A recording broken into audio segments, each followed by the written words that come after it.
Monsieur le préfet a été convoqué chez son ministre car il a eu un mot de trop devant ses chers administrés.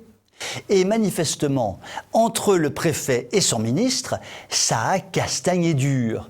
Parce que le ministre Castaner, petit voyou du sud de la France pendant sa jeunesse, il sait ce que c'est la castagne.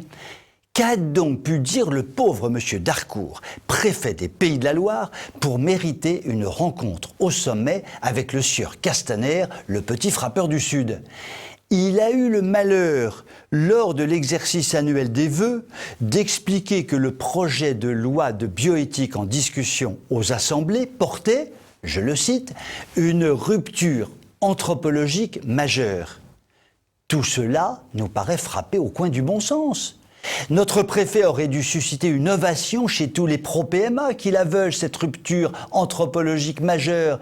Tous les castagneurs de France et de Navarre favorables à la PMA auraient dû s'exclamer « Mais c'est formidable, la PMA pour toutes, c'est une rupture anthropologique majeure. Enfin, on surmonte le déterminisme naturel, c'est ça le progrès. » Seulement voilà, monsieur le préfet ne s'est pas arrêté là.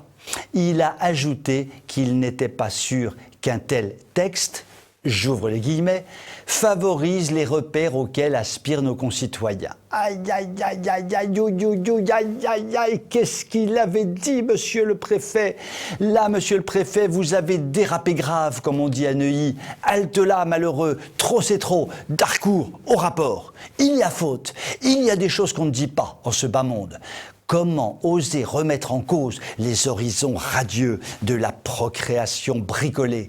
Comment oser témoigner d'une once de scepticisme à l'égard du progrès en marche? Tout d'abord, monsieur le préfet essaie de se défendre tout en gardant sa dignité. Il ne regrette pas, signale simplement une expression inadéquate, ce qui veut à la fois tout dire et rien dire. Ménage la chèvre et le chou. Et puis vient le rendez-vous chez Castaner. Et là, le préfet rend les armes. Il le dit, il le confesse, il n'aurait pas dû dire cela. Mais cela ne suffit pas aux associations LGBT qui veulent sa peau pour être sorties du devoir de réserve. Il va de soi que si monsieur le préfet avait clamé à l'occasion de ses vœux sa joie de voir enfin les couples lesbiens respectés dans leur volonté de paternité, de maternité, enfin je ne sais plus là, eh bien on ne l'aurait pas accusé de sortir de sa réserve. Je ne sais si la coupe est pleine, mais il semble que le réservoir de la réserve commence à déborder grave, comme on dit toujours à Neuilly. Vous pouvez m'écrire si vous le voulez. À très bientôt.